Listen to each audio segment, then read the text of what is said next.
사조와 주역과 리더십을 공부하는 사주리 TV에 오신 것을 환영합니다. 지금 우리들이 자평진전 원문을 공부하고 있는데요. 오늘은 시청자님의 질문에 대해서 말씀드리는 시간을 갖도록 하겠습니다. 시청자님의 질문이에요. 우리들이 자평진전을 이해함에 있어서 상당히 유의미하다고 생각돼서 시청자님의 질문에 대해서 답하는 시간을 갖고자 합니다. 질문의 내용은 두 가지인데요. 첫 번째 질문은 이 사주가 임수일간이 묘월에 태어나서 상관격이죠. 상관격이 재성을 받네요. 그래서 상관격이 재성을 사용하는 국어로 맞죠. 이것을 상관격이 재성을 사용한다. 상관용재 이렇게 표현해도 되고요. 상관이 재성을 생하기 때문에 상관생재 이렇게 표현해도 되죠. 같은 내용이죠. 상관용재 국으로 성격된 명조인지 아니면 월지가 상관이죠. 지지는 동하지 않기 때문에 청간은 동한데 지지는 정하죠. 움직이지 않기 때문에 생극절을 못 온다는 이야기죠. 동하지 않아 갑을 대운에 와야 비로소 상관생재로 성격이 되는지 궁금합니다. 이 사주 원국 자체가 성격이 됐는지 아니면은 지지는 정하기 때문에 생극제화를 못 하죠. 그래서 대운에서 이렇게 갑대운이나 을대운이 왔을 때 비로소 상관생재로 성격이 되는지 그게 궁금하다는 얘기죠. 성격이 되기 전까지는 이게 천간에 비겁이 많죠. 이 비겁이 이 재물을 놓고서 쟁제가 벌어지는 거 아닙니까?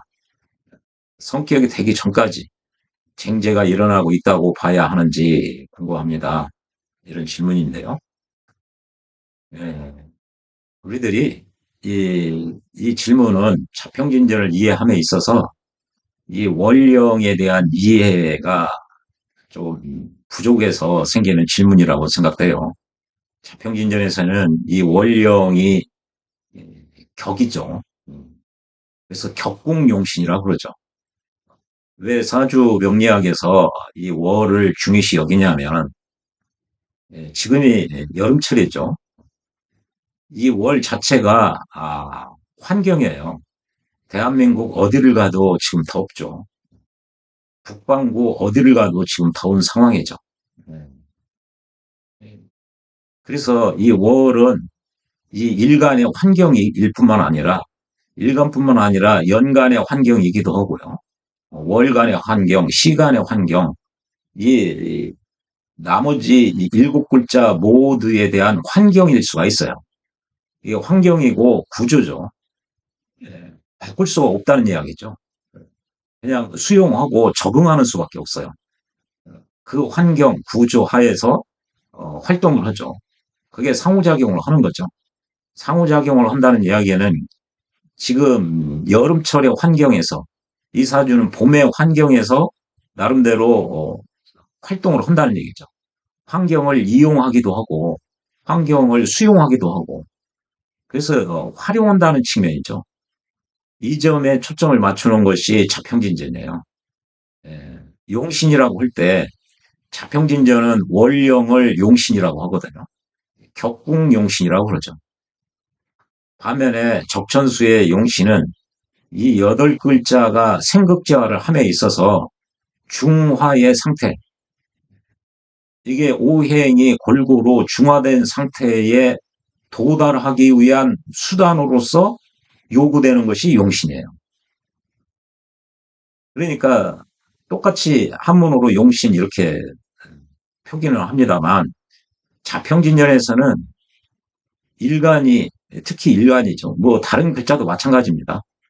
일간이 처해진 환경이나 구조, 일간이 사용할 수밖에 없는 그 환경과 상호작용하는 과정에서 이용하고 수용할 수, 순용할 수밖에 없는 그 사실 내지는 그런 그 자체로서의 용신이에요.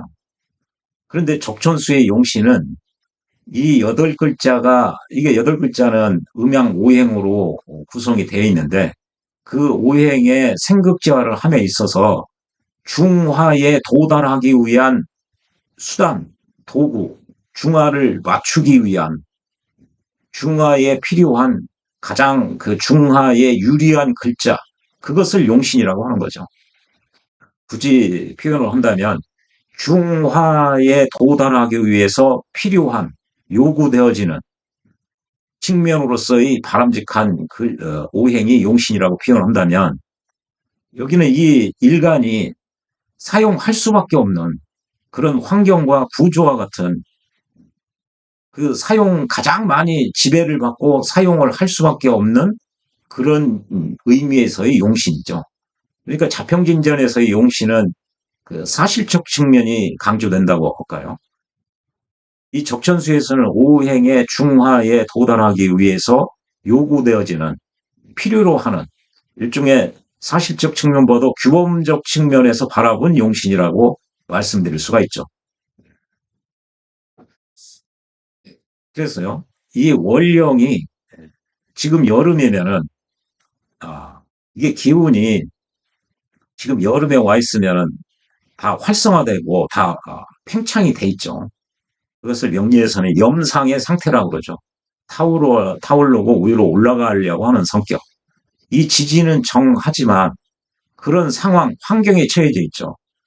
지금같이 더운데 팽창되고 활성화돼 있는 상태죠. 여름이면. 여기에 불꽃이 하나 딱 튀겨지는 순간 병정화가 나타나는 순간 아주 활활 타오르는 거죠. 마찬가지로 이 사주로 보면 묘월이죠. 묘월은 이게 수는 윤하라고 그러죠. 밑으로 이게 하는 임수는 밑으로 내려가려고 그러고 수렴 응축해서 밑으로 내려가려고 그러고 기수는 적셔서 위로 이제 올라갈 준비를 하는 거죠. 이 수는 가고자 하는 데가 화예요. 그래서 수로부터 화로 갈 때 목을 타고 가는 거죠. 목을. 그런데 이 수가 처한 환경이 지금 목에 와 있는 거죠. 이렇게. 그러면은 이게 이제 목은 곡직이라고 하거든요. 직은 간목을 의미하고 을목은 이제 직선에서 나가서 구불구불하고 더 성장 가속 페달을 밟는 과정에 있죠. 그런 환경에 처해 있는 거죠. 그래서 임수가 그런 환경에 처해 있으면은 여기 윤화에서 이 목에 그 환경에 처해 있으면은 쭉 타고 올라가려고 하는 성격이 있는 거죠.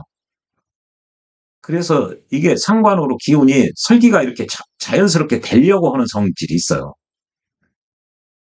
그리고 이게 이제 목이 지금 그런 환경에 있는데 임수가 여기까지 이제 타고 왔는데 화를 보면은 이게 지금 성장, 확산 그런 성향이 가득한 상황에서 이게 팽창, 확산 이런 기운을 보면은 이쪽으로 싹 빨려드는 거죠. 이게 상관생재가 되는 거죠, 이게. 그래서 수생목, 목생화 이렇게 되는 거예요. 이게 청가는 동호인데 지지는 정하다면서요. 예, 이게요. 이 목이 목은 가만히 있어요. 묘목은. 근데 임수가 적극적으로 생해주는 거죠. 그리고 묘목이 병화를 목생화 자기가 지지가 적극적으로 하는 것이 아니라 청가는 동하고 동한다 소리는 생극제화를 한다 소리예요. 지지는 정해요. 생극제화를 하지 않는 거죠. 생극제화를 하지 않는데 어떻게 목생화를 합니까? 지지는 가만히 있는데 이 병화가 기운을 빼가는 거예요. 이 묘목은 언제나 가만히 있어요. 그 환경 구조에 해당하기만 하는 거죠. 지금 성장하려고 하는 생하는 기운으로 넘쳐 흐르는 그런 환경과 구조만 제공하고 있는 거죠. 그런 상황에서 병을 보면은 병이 그런 기운을 흡수를 하는 거죠. 이렇게. 청가는 능동적, 적극적이라고 표현한다면 지지는 피동적, 수동적이에요. 그래서 자평진전 1권의 표현에 보면은 1권, 2권, 3권에서 그런 표현들이 자주 나오는데요. 지지는 정한 상태로 있는 거죠. 쓰임을 기다리고 있는 거죠. 언제 쓰임을 드러내느냐? 자기의 지장간이 천간으로 투간이 됐을 때 쓰임을 드러내는 거죠. 그러면 천간이 활동을 하면 그 결과는 지지는 수한다고 했어요. 받을 숫자로 표현을 했어요. 이게 이제 자평진전식 표현인데 적천수에서는 천간과 지지를 흔히 천복지재 이렇게 얘기를 하죠. 하늘은 땅을 덮어주고 땅은 천간을 실어준다. 이게 천복지재, 그게 정확하게 읽으면 복이 아니라 발음상 부라고 읽어야죠. 천부지재 이렇게 나오는 그렇게 읽어야 제대로 되는 건데 적천수에서는 흔히 천복지재로 이야기를 하죠. 그 얘기는 지지에 있는 글자는 천간으로 투간이 돼야 자기 쓰임을 드러내고 천간 입장에서 보면 지지에 통군을 해야 자기가 작용을 제대로 할 수 있다는 얘기죠. 그게 하늘이 덮어준다는 얘기는 지지 입장에서 보는 거죠. 그 얘기는 지지 입장 천간으로 투출이 됐다는 거죠. 투간이. 그리고 지지에 땅에서 실어준다는 얘기는 천간 입장에서 자기가 자기 뿌리가 있다는 얘기예요. 통군을 하고 있다. 그것을 천복지재 이렇게 얘기를 하는데 그게 정확하게는 그 중용과 얘기에 나오는 표현이죠. 중용 27장인가 그 즈음에 나올 거예요. 26장인가 7장인가요. 네, 거기에 보면은 하늘은 고명하다고 나오고요. 높고 밝다는 얘기죠. 땅은 덕후하다고 그래서 후덕하다. 거기서 따와가지고 적천수에서 천복지재 하는데 이게 천간과 지지예요. 이게 지지는 말 그대로 천간에 비해서 활동적이지 않다는 얘기죠.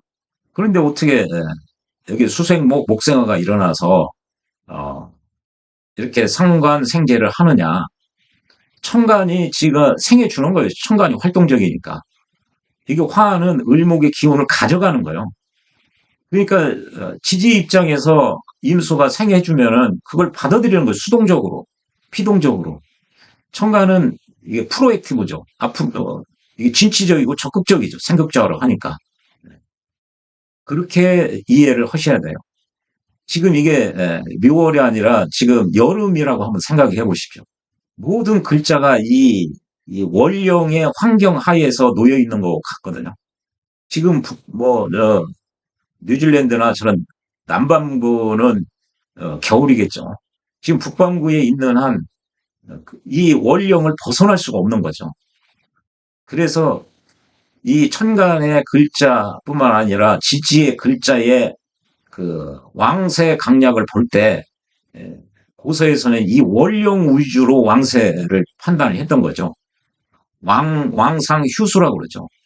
그래서 월을 얻으면은 일간이 월을 얻었다 그러면은 신왕하다고 표현을 해요. 학술적으로 그렇습니다. 그 신강하다는 얘기는 원령 이해에서 자기를 도와주는 무리가 있다는 거거든요. 그러면 신강이고 월에서 도움을 받든지 월에 통근을 하면은 이걸 신강하다는 표현 대신에 신왕하다고 표현하는 거죠. 그래서 전통적으로 이 월을 기준으로 나머지 7글자의 왕세강약을 판단을 하는 거죠. 가장 중요한 글자가 되기 때문에. 그래서 일간은 이 월이 자기의 환경이고 구조예요. 자기가 그 환경 하에서 잘 할 수 있는 일종의 자기 재능이나 주특기일 수도 있어요. 역으로 얘기하면. 그 환경이나 구조에서 적응하고 작용을 하기 때문에 가장 잘할 수 있는 방법이 이 원령을 전제로 하고 있는 거죠. 이게 천간과 지지의 관계에 대한 이해 때문에 그렇죠. 그래서요. 이게 자평진전에 나오는 사주인데 무토가 6월에 태어나서 상관격이죠. 상관이 이게 천간 네 글자로 이렇게 보면은 월령과 같은 격궁용신과 같은 오행을 제거를 시킨다고 그랬죠. 천간 네 글자 중에 금이 없으니까 제거할 게 없어요. 그리고 일간과 같은 오행을 제거하죠. 토 제거, 토 제거. 해놓고 보니까 아, 재성과 정관이 남았죠. 그래서 이런 경우는 상관격이 생재를 하는 경우예요. 이게 상관격이 정관을 보면은 합격이 되죠. 이게 상관격이 성격이 되려면은 지성을 보면은 상관생재로 성격이 되죠. 첫 번째는. 두 번째로는 상관은 일간에 대한 기운을 설하는 능력이 빼어나기 때문에 상관이 약간 힘이 있으면 일간이 신약해요. 신약할 가능성이 높죠. 그래서 인성으로서 일간을 생해주고 상관을 극해줘야 성격이 되죠. 그것을 상관폐인이라고 그러죠. 두 번째 성격 요소는 상관이 첫 번째는 재를 보는 거고 두 번째는 인성을 사용하는 거죠. 이게 상관폐인이죠. 이때 인성이 힘이 있어야 일간을 생하고 상관을 극할 수 있는데 힘이 없으면은 칠살로부터 생을 받아와도 좋습니다. 정관으로 생을 받아오면 파격이에요. 상관 경관을 하기 때문에. 상관격이 보면 두 번째 성격 요인이고요. 세 번째 성격 요인은 상관으로 칠사를 대사라는 거죠. 상관 대사령. 상관격이 파격 요인을 보면은 첫 번째는 정관을 보는 거죠. 상관 경관 위화격단이라. 그런데 여기에는 예외가 있죠. 금수 상관은 정관이라고 그래도 좋은 거죠. 또 화토 상관도 조상 정관을 보면 좋아요. 또 상관격뿐만 아니라 금수 상황, 가을에 태어나는 경금, 신금, 일간 같은 경우도 화를 보면 좋다는 얘기죠. 조우 때문에. 그래서 상관격은 원칙적으로 금수 상감이나 금수 상함이나 화토 상관이나 그런 거는 예외적인 거고 원칙적으로 상관격은 정관을 보면 파격입니다. 두 번째 파격 요인은요. 상관이 재성을 생하는데 실사를 보거나 상관이 대사를 하는데 재성을 보면 즉 상관, 재성, 칠살 이렇게 나란히 있으면은 상관격이 파격이 되죠. 이게 두 번째고요. 세 번째는 상관은 약한데 일간은 강하고 인성이 유군하다. 그러면 인성과 일간은 힘이 있는데 상관이 힘이 약하다. 그러면은 이 양자가 왕하면은 이 기가 소통이 안 된다고 그랬죠. 그러면 이게 고비는 사주가 되는 거죠. 그래서 상관격이 파격이 되는 거죠. 이 사주는 상관격인데 제도 보고 상관도 봤어요. 그런데 이게 자평진전 상관용제편에 나오는 건데 이게 성격이 된 사주예요. 이렇게 상관격이 재성을 생재를 하면은 정관을 봐도 상관경관의 문제가 발생하지 않아요. 여기서도 이게 이제 상관용제 편에서 좋은 사주로 소개되어 있는 거죠. 즉 신월달이 오지 않았어도 이 원국 자체로 성격이에요. 성격. 여기도 마찬가지죠. 여기 을대운이 오지 않았다고 그래도 요 자체로 상관 생재를 하는 거죠. 여기도 상관 생재를 하는 거죠. 그래서 이 사주 같은 경우는 상관으로 생재를 하기 때문에 상관이 다이렉트로 정관을 극하지 않고 상관이 정관을 보면은 흉한 건데 재성을 이렇게 보면은 얘가 이 재를 타고서 이렇게 가기 때문에 이 정관 입장에서는 상관이 흉한 건데 이제 재성이 나오면 있음으로 인해서 이 흉이 길로 바뀌어 버렸어요. 이 재성이 상관의 흉을 길로 바꿔서 상관생재 재생관을 해주는 거죠. 그렇기 때문에 이런 경우는 상관생재 재생관 이렇게 해줘서 이게 상관 경관의 문제가 발생하지 않는 거예요. 이게. 그 논리하고 동일한 거죠. 이것은 모두 원령에 대한 이해 때문에 그래요. 대운에서 신대운 여기처럼 을대운이 오기 전에도 없다고 그래도 이 원국 그 자체로 성격이 돼 있는 거죠. 지금 여기 질문 사항처럼 이렇게 비겁이 궁겁 쟁제를 하는 것이 아니라 이 원령이 환경이고 구조이기 때문에 그렇다. 그 점을 이해하시면 되죠. 그리고 또 분명하게 또 차이나는 것은 경금이 신월달에 태어나면 이걸 금수상함이라고 그러죠. 이때 화를 보면 좋은데 화가 없어요. 근데 천간에 이렇게 간목이 나와서 이런 비겁과 분고쟁제를 할 수가 있죠. 여기 자수가 없다면. 근데 자수가 있으면 신자 합을 해서 얘 비견이 이제 수로 바뀐 거죠. 수로. 신자 이렇게 합을 해서. 그래서 수생목이 일어나는 거죠. 수생목. 그래서 이게 이 경금 입장에서도 금생수 수생목 이렇게 일어나는 거예요. 그래서 쟁제가 일어나지가 않는 거죠. 여기서. 여기도 성격이 돼 있는 거죠. 이것을 녹곡격이 이제 걸록격이 재성을 사용하는 경우에 해당하죠. 그래서 자평진전 용어로 아, 비겁이 변해서 생하는 존재, 즉 죄를 생하는 식상으로 바뀌었다는 얘기예요. 여기. 신자 합으로. 이게 자수가 없었다고 그러면 이건 쟁제예요. 합격인데. 예. 그런 차이가 있기 때문에 이것은 질문하신 내용으로 보면은 대운과 상관없이 원국 자체에서 성격이 된 사주다. 이렇게 이해를 하시면 되고요. 이게 이 원령에 대한 중요성 때문에 그렇죠. 그래서 자평진전은 이게 환경이고 구조기 때문에 일간이든 뭐 다른 모든 글자가 이 환경 구조 하에 놓여져 있는 거죠. 좋든 싫든 이 환경으로부터 영향을 받고 그 환경을 또 활용하기도 하고 활용한다는 측면에서는 일간의 재능이고 주특기일 수가 있어요. 그래서 이 환경 위주로 이 사주를 보았다. 이 환경 하에서 나머지 글자들이 어떻게 생극재화를 하는지, 이 환경 하에서 나머지 글자들의 생극재화 과정을 이런 조우적 관점, 신강신약, 희신, 기신, 이게 청탁, 즉, 평진전에서는 이것을 유정, 무정이라고 이렇게 표현을 하고 있죠. 이게 원령이라는 그 프레임워크를 전제하고서 이런 것을 감안을 하겠다는 거죠. 적전수도 동일하죠. 적전수는 그냥 격을 잡을 때 원령 그 자체를 잡는 거죠. 여기서 삼합을 하든 뭐를 하든 간에.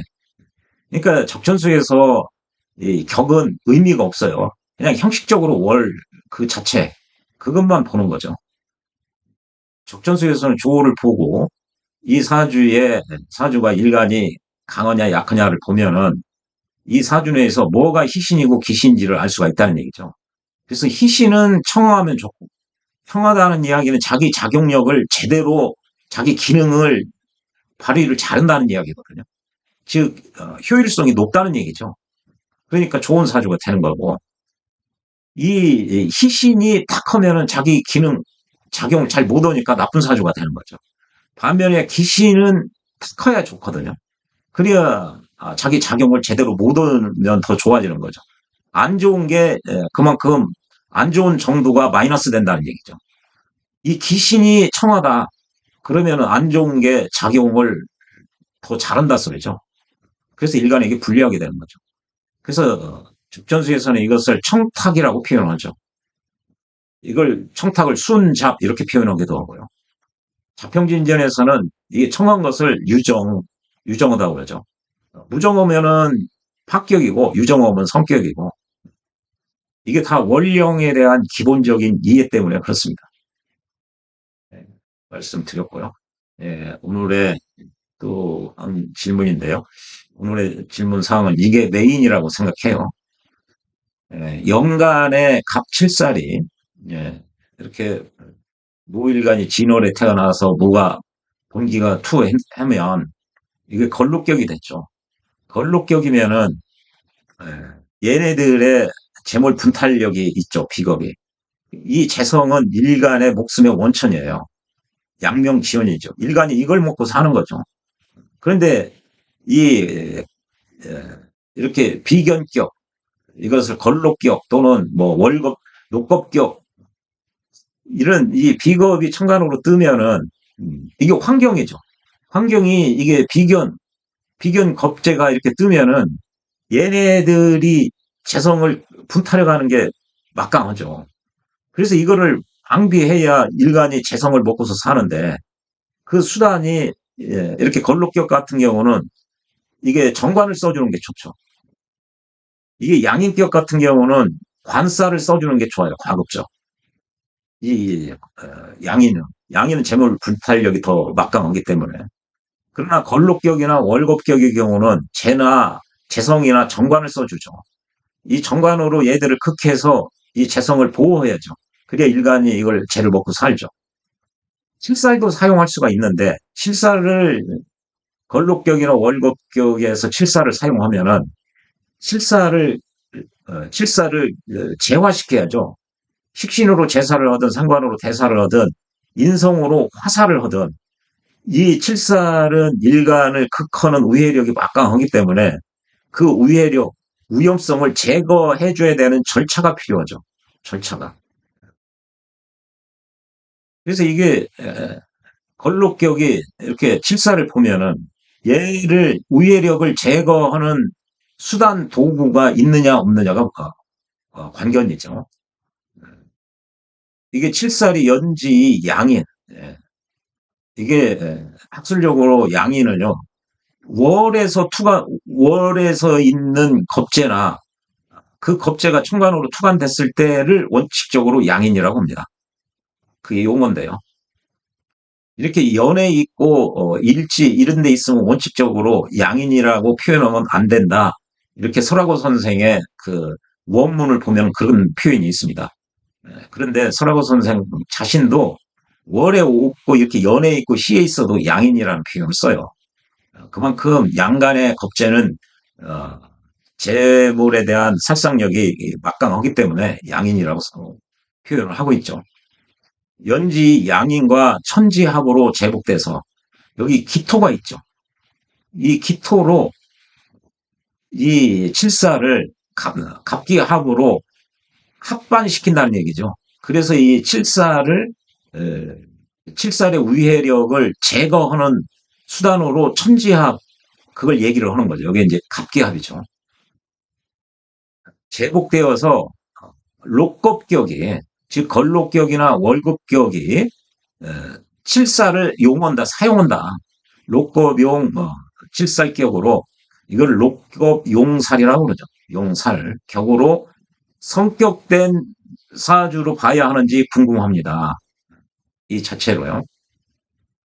연지 오화는 지지는 정한 상태라고 그랬죠. 생극제화를 못해요.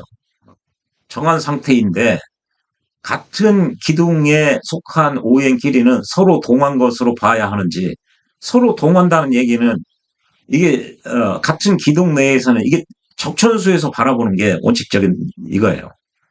그러면은 같은 기둥 천간이 지지를 생하는 거는 천간은 동호니까 하는 얘기고 문제 없죠. 갑자가 되면 어떠냐? 지지도 적극적으로 천간을 생한다는 거죠. 수생목. 이게 적천수에서 바라보는 생극자의 원리거든요.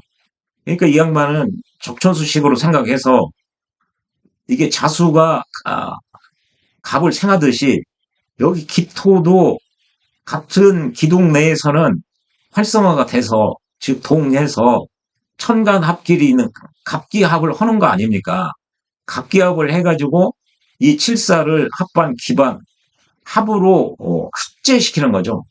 즉 칠살의 위해력을 제거, 그걸 제복해서 성격된 명주로 봐야 합니까? 라는 질문이에요. 이 질문이 상당히 의미가 있죠.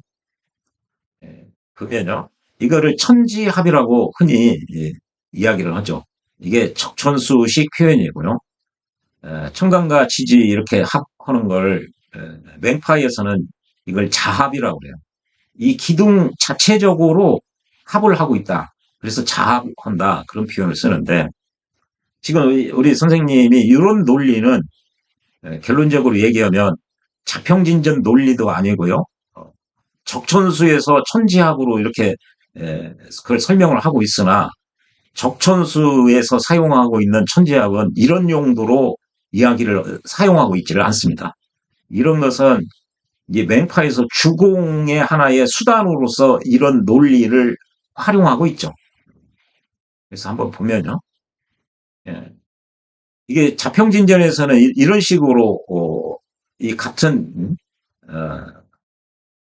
보통 일주론 할 때 이런 걸 많이 활용하는데 자평진전에서는 이런 천지합을 인정을 하지 않습니다. 활용을 하지가 않아요. 평진전 처음부터 끝까지 이런 논리를 구사하는 대목이 없어요. 그러나 적천수에서는 원문의 내용이 있습니다. 천지합에 대한. 이게 적천수의 원문의 내용인데요. 천간이 지지와 합을 하는 경우 그렇게 되면은 지지가 왕하면은 지지가 강하다는 얘기죠. 왕하다는 얘기는 이게 대부분 왕하다는 표현을 쓰는 게 여기 지지 보면 다 수의 기운으로 돼 있죠. 해자축 이렇게 되고 이게 월령이 수면은 반드시 이 월은 환경이기 때문에 이 지지의 주류 세력에 그 월이 핵심이 되어 있다는 표현을 깔고 있는 거죠. 그래서 지지가 왕하다는 얘기는 월의 그 오행의 지지를 모두 다 섭렵하고 있다. 그런 표현이죠. 여기 자월달이고 연지, 일지, 시지가 다 화로 돼 있다. 그럴 때는 이게 왕하다고를 안 쳐. 지지가 화가 왕하다고를 안 해. 이게 왕세에는 월령 중심으로 돼 있기 때문에 그렇습니다. 그래서 지지가 월령 포함해서 같은 기운으로 굉장히 왕하면 그것을 그 왕한 그 기운은 고요한 상태로 있어야 좋다는 거죠. 그 왕한 기운을 극하든지 충하든지 해서 그걸 건드리면은 어, 기쁜 게 아니라 이제 안 좋은 거죠. 흉하게 되는 거죠. 이게 천지합을 써먹는 그 적천수에서 나오는 천지합의 기능이에요. 이에 대해서요. 이게 임철주 선생 표현인데 설하구 선생도 이대로 이야기를 하고 있어요. 천합지 이 세자, 요 세자죠. 요 세자는 반드시 활관해야 된다. 즉 융통성 있게 봐야 된다는 거죠. 고지고시 그 도식적으로 보지 말고 해석을 할 때. 그리고 그것을 가볍게 간주를 하라. 가볍게 말하는 거죠. 그래서요. 이게 천지합을 인정하는 일주가 유백원 선생은 이 네 가지를 인정을 하고 있어요. 정예, 신사, 모자, 이모. 반면에 유백원 선생은 이 일곱 가지를 모두 다 인정을 해요. 이 앞에 네 개는 천간이 지지의 지장간의 본기와 합을 하는 거죠. 무갑, 임과 정임합을 하는 거고, 여기는 무경, 병과 병신합을 하는 거고, 여기는 무계합, 정임합을 하는 거죠. 여기는 지장간의 본기와 형식상 본기와 합을 하지를 않는 거죠. 여기는 중기와 합을 하죠. 지지의 중기. 갑기와 합을 하고, 여기는 이게 무토가 여기로 돼 있죠. 형식상 여기와 합을 하는 거죠. 여기는 중기와 합을 하는 거죠. 갑기와 형식상. 그래서 이게 논란의 부분이 있는 거죠. 이게. 그래서 이게 활간허라는 게 융통성 있게 보라는 거죠. 그래서 이게 임철주 선생은 지장간의 본기와 합을 하는 경우만 천지합으로 인정하겠다는 거고, 유백원 선생은 이 일곱 개 모두에 대해서 천지합을 인정하겠다는 거예요. 유백원 선생. 이게 맹파 논리에서는 이 갑오일주 빼고 나머지 6개를 그 자합을 인정을 하는 거죠. 이게 적천수에서 써먹는 걸 보면요. 이게 정해일주가 주로 일조론과 관련돼서 종격과 관련해서 사용하고 있어요. 종제격이나 종살격에서. 이게 자월의 그 정화인데 이게 정화가 근이 하나도 없어요. 그리고 겁재가 있는데 겁재 역시 근이 하나도 없어요. 그러면서 이 기토한테 기운도 엄청 설기를 당하죠.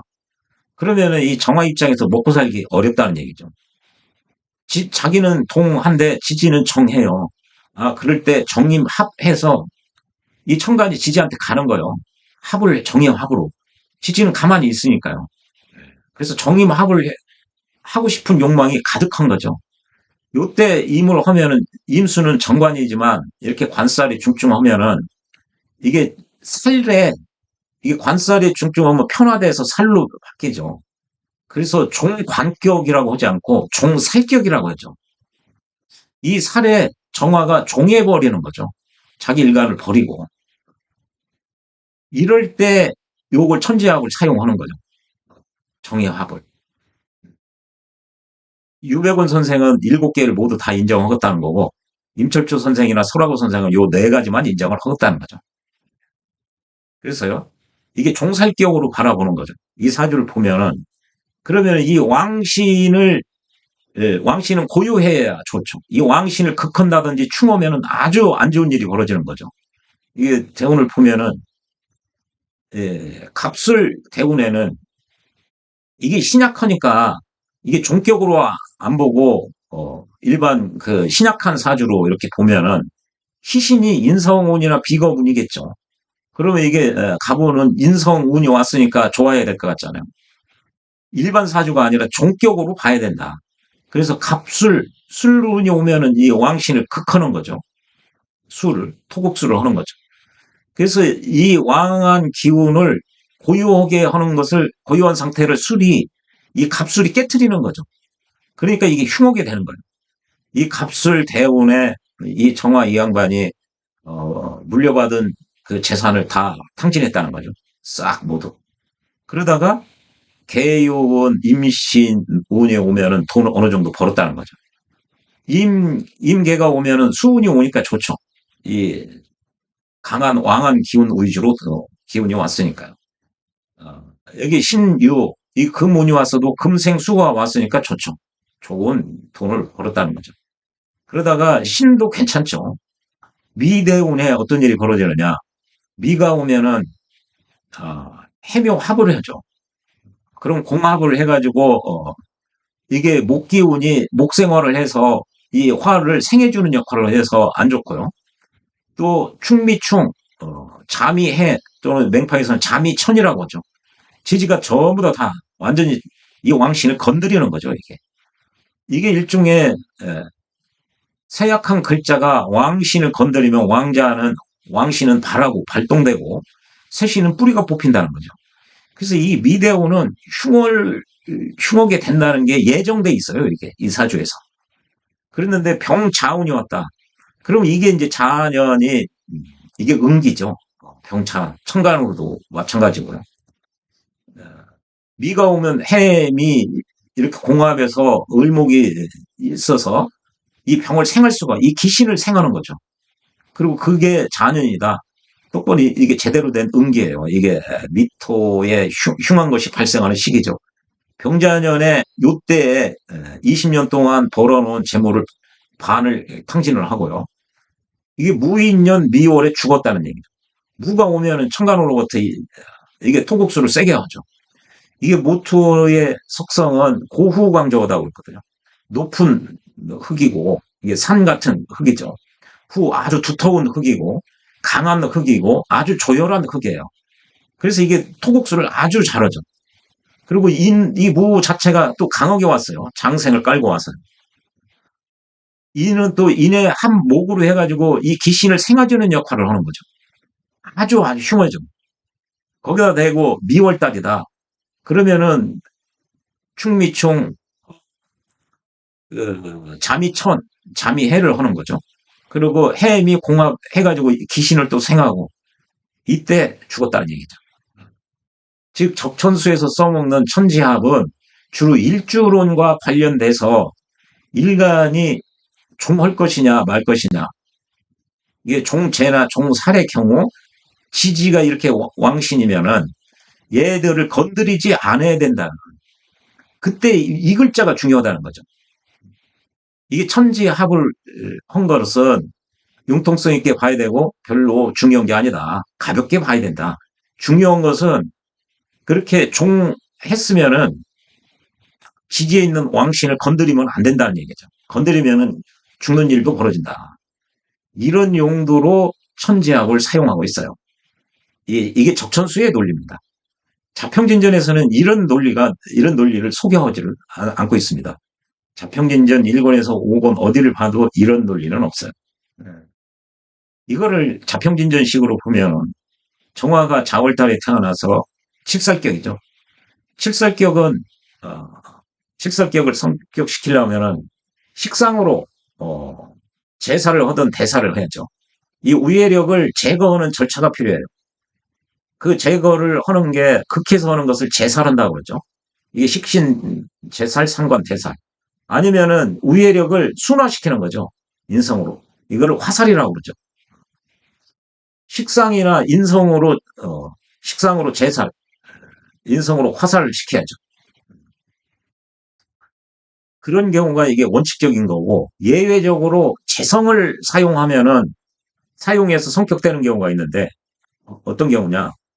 식상으로 칠사를 제사를 하면 하려고 하는데 인성 때문에 인성이 식상을 극해서 얘네들이 제사를 못하게 되는 상황이에요. 이럴 때 쟤를 보면은 제극인을 해서 얘가 극을 받아서 작용을 못하니까 얘네들이 작용력을 회복해서 제사를 할 수 있게 된다는 거죠. 이게 칠살격이 재성을 사용하는 첫 번째 경우고요. 두 번째 경우는 칠살격이 제사를 하는데 제살이 태가돼 있어요. 얘들은 왕창 강하고 얘는 약해요. 그럴 때 재성을 봐도 성격이 돼요. 이 왕한 기운은 얘가 이제 왕한 것이 병이죠. 그 병을 식상의 기운을 재를 사용해서 설기를 시키는 거죠. 병을 줄여주고 약한 칠살을 도와주는 거죠. 그럴 때 칠살격에서 재성을 봐도 성격이 되는 거죠. 이 경우는 가만히 보니까 칠살격인데 어, 여기 식신이 있어요. 칠살격이 식신을 봐서 좋은 거 아니냐. 그래서요. 이게 식신을 봤을 때 식신으로 제사를 하려고 그러는데 재를 보면은 합격이 되는 거죠. 왜 합격이냐? 식신이 다이렉트로 칠사를 극하지 못하기 때문에 그렇죠. 극하다가도 재성이 뜨면은 식신이 이제 방향을 돌려서 재를 상하고 재는 칠사를 생하는 거죠. 여기 보니까 이게 재가 있어요. 그래서 식신으로 제사를 하려고 보니까 재가 있으면은 이 천간 입장에서 이게 기운이 생하기가 편한 거지 극하려면은 생하기보다 에너지가 더 필요해요. 그리고 기토가 생을 해버리는 거지 극을 안 넣는 거죠. 그래서 이게 칠살격이 식신으로 극하는 사주인데 재를 봐서 파격이 되는 거죠. 이게 자평진전식으로 보면은. 근데 이렇게 보면은 이렇게 보고 자평진전 논리에 입각해서 어, 식신 제사라는 사주의 그 대운의 희귀 판단 걸 적용을 하면은 이 사주에서는 맞지가 않습니다. 왜 그러냐면 이게 몽땅 다 수의 기운이거든요. 그리고 기토 그 자체가 이게 무토는 고후 강조어다. 그러면 기토는 비방 연습이라고 그러죠. 무토가 높은 땅이라면 기토는 낮은 땅이에요. 그리고 무토가 두꺼운 흙이라고 그러면 기토는 아주 얇은 흙이에요. 그리고 무토가 강한 흙이라고 그러면 기토는 아주 연약한 부드러운 흙이에요. 그리고 무토가 아주 건조한 흙이라고 그러면은 무토는 아주 습한 흙이에요. 습토예요. 습토로 이 물을 막아줄 수가 없어요. 식신으로 제사를 할 능력이 이게 안 되는 사주예요, 이게. 이 엄청난 물의 양 때문에. 그래서 이 사주는 이게 재성을 봐서 합격이 아니라 이 재는 재생사를 다 하죠, 또. 그래서 이 자평진전식으로 이 사주를 보면은, 그 자평진전 격국윤리를 사용할 때 이게 대운 논리가 맞지가 않아요. 그래서 자평진전 논리로 봐도 이 경우는 종살격으로 봐야 되는 거죠. 이게 사주의 형상이. 소생은 그렇게 보는 거죠. 그래서 이 논리가 맞는 거죠. 종살로 봐야 되는. 이게 자평진전에서 외격을 보려는 외격을 인정하는 그 두 가지 전제가 있는데 너무 그 형식 논리에 입각해서 보면 이렇게 왕한데 이 칠살이 식신 이거로 이게 제압이 되겠느냐고 이게 안 되는 거죠.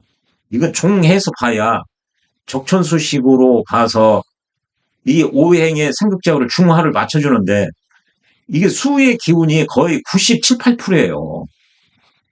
근데 다른 오행이 어떤 뭐를 한다고 대운에서 뭐가 온다고 그래도 이게 중화가 되겠느냐고요. 97, 8%가 한 한 50% 가까이로 이 수기운을 억제해줘야 되는데 이게 억제가 안 되는 거예요.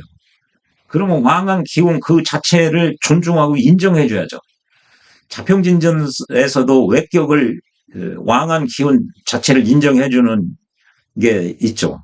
일행득기격, 이게 곡직격, 염상격, 가색, 종역, 윤화 이런 거요. 그리고 종격을 인정을 하죠. 종제, 종사를 인정을 해요. 그 논리에 입각해서 자평진전도 요런 경우는 종살 논리로 통변을 해줘야 되는 게 맞습니다. 그러면은 종살로 보면은 자평진전도 적천수의 동일한 결론에 도달해서 이런 운에 언제가 좋고 언제가 나쁜지를 알 수가 있는 거죠. 그래서요, 어, 이 여기서 천지합으로 제국되는 논리는 적천수에서도 사용되지를 않는다. 자평진전도 그런 식으로 어, 제사를 시키는 논리로 소개되어 있는 거는 지평진전 책 어디에도 없습니다.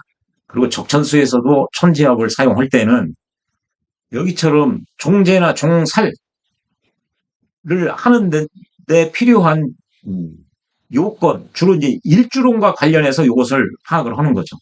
이것도 학자들마다 유배고는 모두 다 인정. 임철초나 설하고 선생은 이 네 개 일주만 인정한다는 거죠. 그리고 요거를 볼 때도 이게 종격의 논리 때문에 그래요.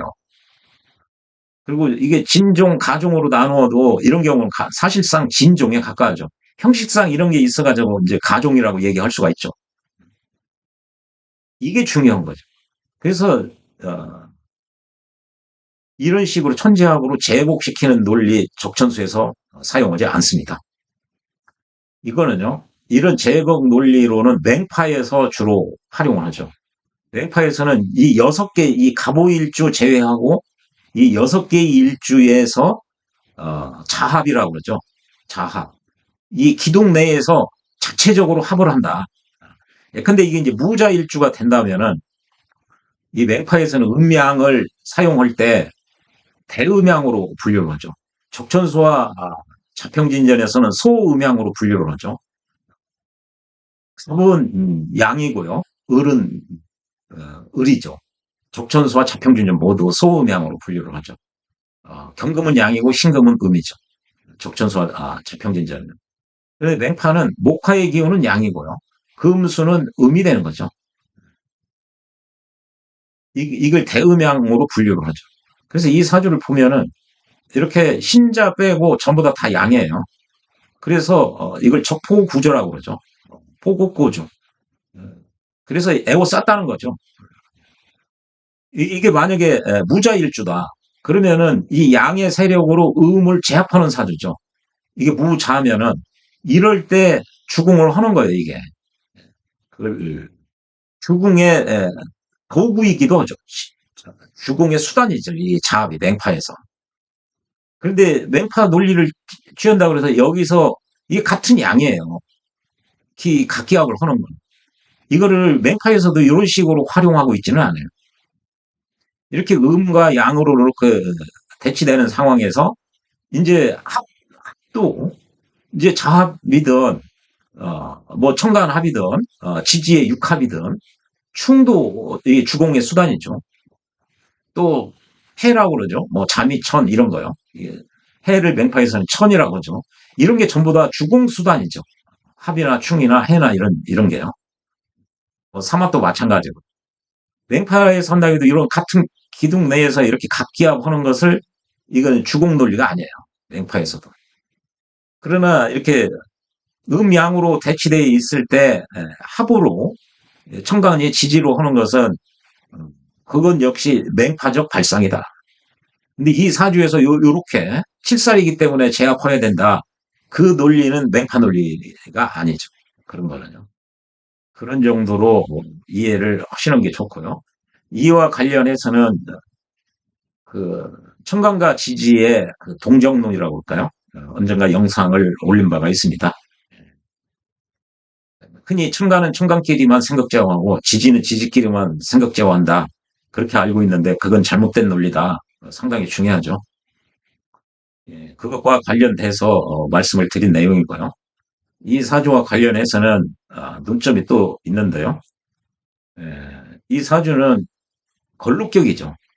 걸록격이 칠사를 사용하는 건데 칠살이 이렇게 있으니까요. 그러면은 얘를 제사를 시키느냐?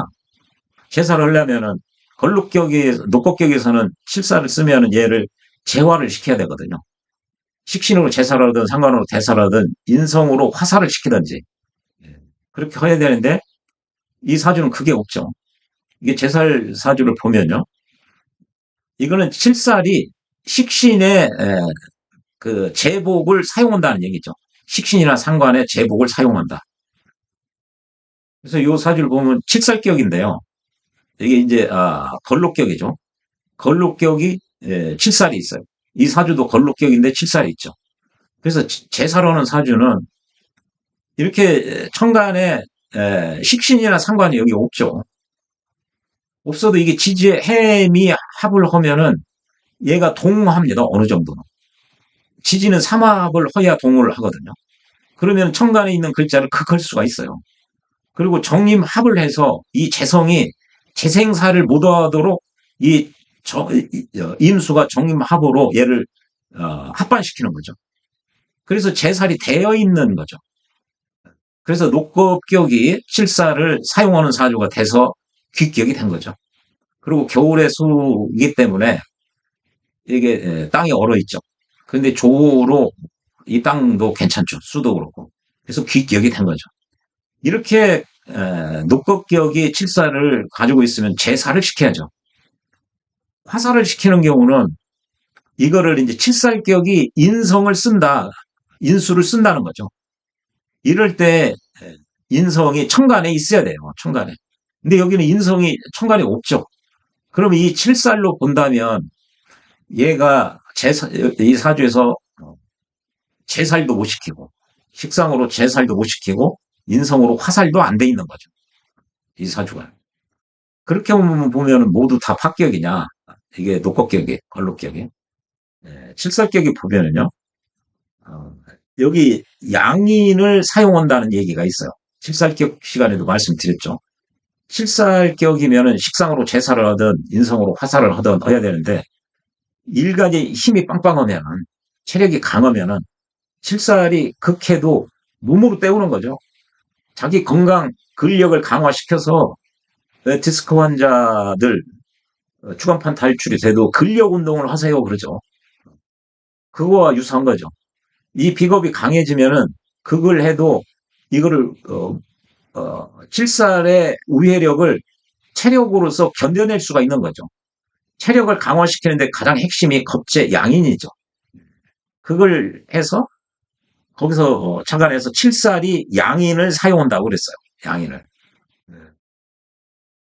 요와 관련해서는 자평진전에 이렇게 돼 있어요. 칠살격에 식신이나 상관에 제극시키는 바가 없어서 인성을 사용해서 칠살의 그 우회력을 감당하는 경우가 있다.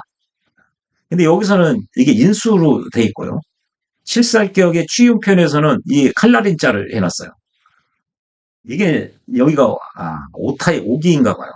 저는 그렇게 생각하는데 이게 자평진전 평주에 봐도 그렇고 자평진전 원문에도 분명히 도장인자로 돼 있어요. 근데 취임편에서는 설하고 선생 책에서도 동일하게 이렇게 돼 있어요. 이게 인성을 쓰는 경우는 칠살용인이라고 챕터가 따로 또 있어요. 그래서 이게 감당한다고 할 필요가 없어요. 이거는 인성을 쓰면은 그냥 화살 하는 거예요, 이게 화살. 그래서 이런 경우는 그러면서 요 사주를 얘기를 하고 있어요. 그럼 이 사주는 칠살격이죠. 보니까 식신 뭐 상관이 없어요. 인성도 없어요. 근데 인노 반합을 해가지고 살의 기운을 어느 정도 화로 설할 수가 있는 여지가 있죠. 서 선생은 이제 그런 식으로 여기 오기가 아니다는 식으로 그 설명하고 넘어갔거든요. 그런데 취운 편에서는 이렇게 사용하면서 이 사주를 얘기를 하면서 이 사주를 보면 일간이 모두 지지에 다 통근을 다 했죠. 이 칠살만 빼고요. 근데 또 칠살의 힘만 봐도 갑인에 또 이렇게 있어서 막강하죠. 이 사주 전체로 보면은 인성이 일간의 체력이 칠살보다 더 강하다는 거죠. 그래서 일간의 체력이 칠살보다 강하니 얘를 도와주는 재운이나 관살운이 오면 좋다는 거예요. 이 사주고 비교해보면 여기는 칠살이 얘보다 한참 약해요. 그만큼 이게 어, 일간의 힘이 엄청나게 강하죠. 그래서 여기도 아무리 이게 칠살이라고 그래도 칠살의 공격, 위해력을 몸으로 받아낼 수 있는 체력이 기본적으로 있는 거죠. 그래서 파격이 아니다 이게. 형식 논리로 칠살을 사용한다고 걸록격이 칠살을 사용하는 구조고 칠살을 제복시키는 수단이 없다고 해서 100% 파격 그렇게 하면 안 된다는 거죠. 일간의 상황을 보니까 막강하기 때문에 칠살의 공격을 어느 정도 받아낼 수 있는 체력을 가지고 있다. 그런 측면에서 성격은 성격인데 이걸 파격으로 볼 수는 없죠. 성격이냐 파격이냐 이분법으로 보면 성격이라고 이야기할 수는 있어요. 근데 성격도 스펙트럼이 다양하죠. 이 사주의 등급이 그렇게 엑셀런트하게 뛰어나지 못한 사주죠, 이게. 예, 그렇게 인식을 하는 게 좋습니다. 질문이 성격입니까? 파격입니다. 놓고 보면은 일간의 동태를 보니 힘이 있어서 칠살의 공격을 어느 정도 감내할 수 있는 내공을 가지고 있다. 그래서 이걸 파격이다. 이리적으로 표현하면 안 되고 괜찮은 사주 중에 하나다. 그렇게 얘기할 수가 있어요. 예, 그리고요. 또 한 가지 논점은 이 갑이 과연 이게 칠살이냐 정관이냐 하는 게 문제가 돼요. 이게 저평진전 내용인데요. 정관과 칠살은 모두 일간을 극하는 물건이다. 그런데 관살은 일간을 극하는 물건인데 일간한테 유정하고 무정한 거로 나눈다. 정관은 일간에게 이롭게 하니까 유정하다는 거죠. 정이 있다는 거죠. 정관은 왜 일간에게 유리하느냐. 일간의 목숨의 원천인 이 지성이죠.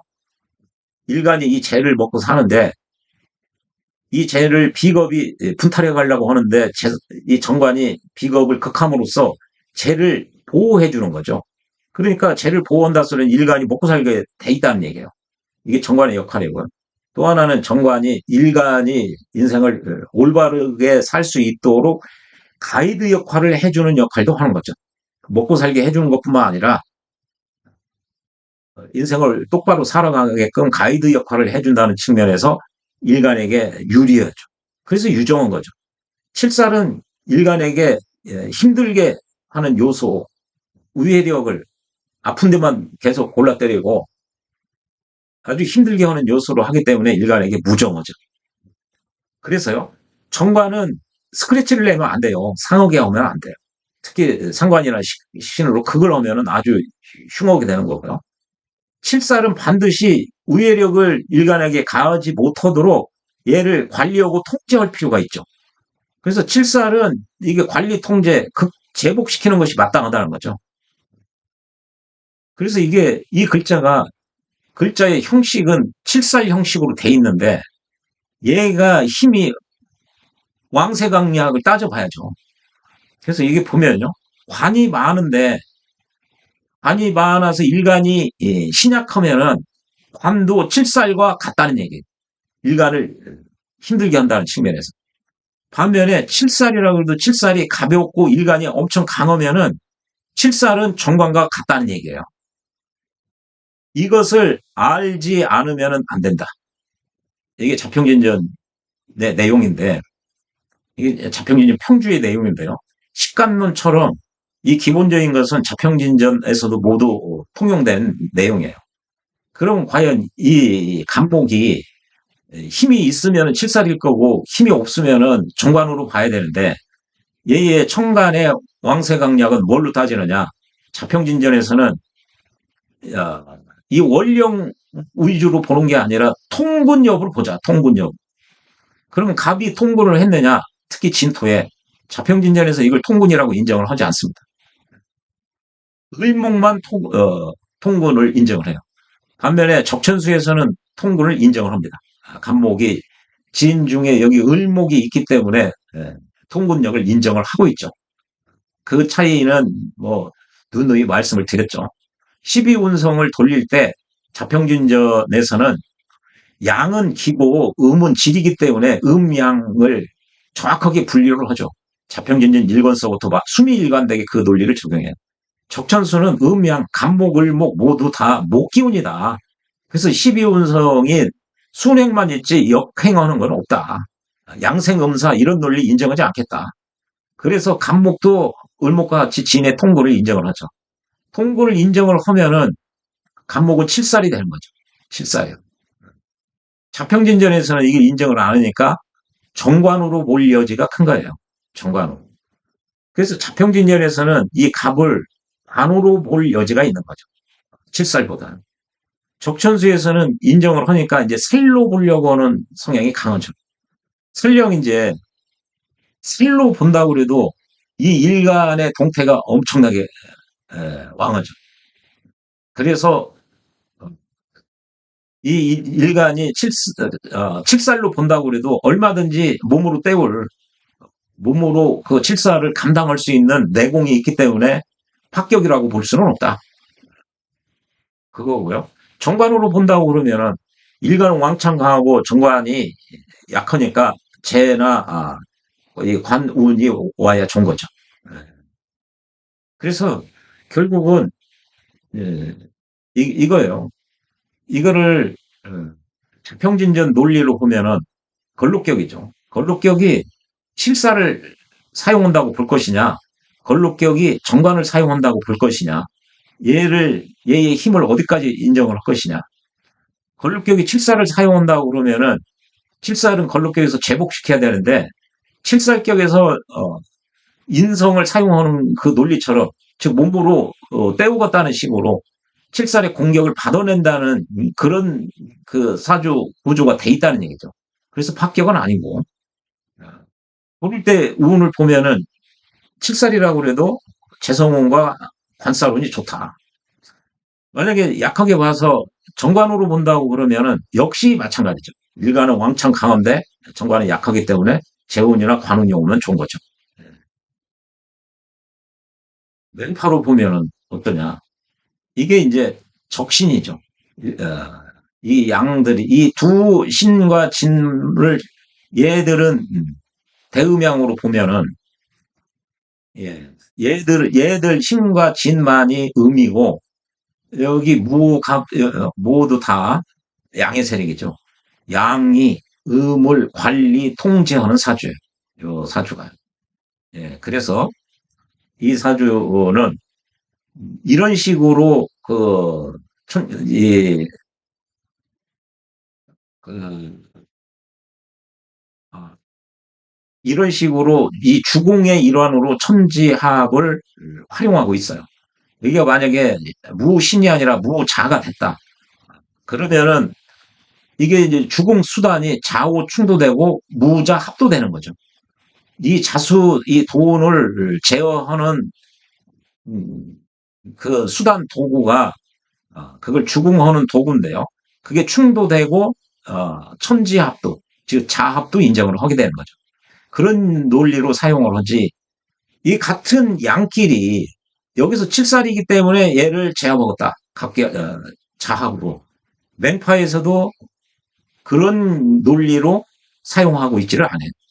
이 사주는 이제 이게 적포 구조라고 그러는데 이 주변에 이게 적신이죠. 그리고 적을 에워쌌다는 얘기죠. 다. 이럴 때 이 자합을 이 적신을 제압하는 용도로 그 주공의 수단으로 이 자합을 활용하고 있죠. 이렇게 갑기합은 이건 주공이 되지도 않는 영역이죠. 그렇게 이 천지합을 이해하시는 게 좋고요. 이 사주는 이게 칠살로 보던 정관으로 보던 일간의 기세가 너무 왕해서 칠살로 본다고 해도 칠살의 공격을 받아낼 수 있는 그 내공을 갖추고 있다. 정관으로 본다고 그래도 또 칠살로 본다고 그래도 대운 보는 방법은 재운이나 관운이 오면 좋을 것이다. 그런 정도로 이해하시면 되고요. 이 사주를 대부분 이런 사주를 놓고 볼 때 이렇게 아시는 분들이 자기 이론이, 이 이론은 자평진전 이론도 아니고 적천수 이론도 아니라고 말씀을 드렸어요. 대부분, 예, 자기가 통변하는 것이 자평진전 이론인지 적천수 이론인지를 구분하지 못하는, 그렇게 하다 보니까 결론이 하나예요. 마치 그 얘기는 어느 이론의 입각에서 그런 결론이 나왔다는 것을 모른다는 얘기는 자평진전에 의한 결론도 그거고 적천수에 의한 결론도 그거죠. 그렇게 되면은 자기 이 사주가 당선되겠습니까? 합격되겠습니까? 물어봤는데 답이 하나밖에 없어요. 그러니까 늘 자신이 없는 거죠. 이게 선생님 말씀드리고 싶은 요지는 자기가 사주를 분석하는 것이 자평진전 논리인지 적천수 논리인지를 분명하게 알아야 되는 거죠. 그러려면 정확하게 공부를 해야죠. 선생님, 그래서 이 자평진전 논리에 의해서는 당선이라고 나오고 여기서는 조금 불확실하게 안 되는 것 같아요. 그럼 떨어지는 것 같다. 그럼 이걸 뭐가 옳은가? 그럴 때는 이 사주를 주역으로 바꿔서 보면은 당선인지 낙선인지를 분명히 알 수가 있거든요. 여기 자평진전은 당선, 적천수는 낙선인데 주역으로 돌려놓고 보니까 당선이다. 그러면 당선될 가능성이 커 보입니다. 이렇게 얘기를 해줘야 되는 거죠. 예, 이게 명리 공부를 함에 있어서 이런 질문들을 굉장히 많이 받거든요. 평진전 논리도 아니고 적천수 논리도 아닌 것을 지금 유튜브 선생님들이 가리키는 내용이 출처가 다 불분명한 게 대부분이죠. 소속이 어떤 논리 때문에 그게 다 혼재돼 있어요. 선생님은 오로지 이 원문에 충실해서 말씀을 드리거든요. 그러면 대부분 선생님들이 그래요. 이거는 다 옛날에 왕조 시대, 농경 시대에 그때의 직업이나 사회상을 전제로 만들어진 이론들이다. 요즘 다 정보화되고 지식사회에서 직업군도 다양하고 삶의 양식이 다른데 옛날 이론으로 이 사람의 당락을 결정한다는 옛날 이론에 의해서 사주를 현대 운명학에서 예측한다는 게 맞느냐. 그럴 질문을 제기하죠. 그러시는 분들의 공통점이 고서를 안 본다는 얘기예요. 선생이 요즘 당선 여부나 이게 틀려본 적이 거의 기억이 없어요. 그런데 뭐에 의해서 다 예측을 했느냐? 전부 다 적천수와 자평진전에 입각해서 자평진전 이론과 적천수 이론에 입각해서 그 예측을 한 거거든요. 이 이론들은 다 옛날 구닥다리 이론이고 지금과 사회 경제적 그 환경과 옛날 이런 이론이 태동됐을 때의 사회 경제적 환경과 다르기 때문에 옛날 이론대로 공부하는 건 옳지 않다. 참 웃기는 소리죠. 그래서 이런 사주를 놓고 공부를 하실 때 분명히 적천수 논리인지 자평진전 논리인지를 분명하게 그 가르마를 탈 수가 있어야 돼요. 그래서 자평진전 논리에 입각하면 어떤 것 같고 적천수 논리에 입각하면 어떤 것 같습니다. 이런 정도가 돼야죠. 이게 보면은 격 위주로 한다고 하면서 자평진전 원문 내용에 반하는 식으로 자평진전 내용과 어긋나게 격을 설정하는 격을 찾는 그 첫 단추부터 잘못 낀 경우가 비일비재하죠. 그건 뭘로 바로잡을 것이냐? 원문 공부밖에 없다고 생각합니다. 예, 시청해 주셔서 고맙습니다.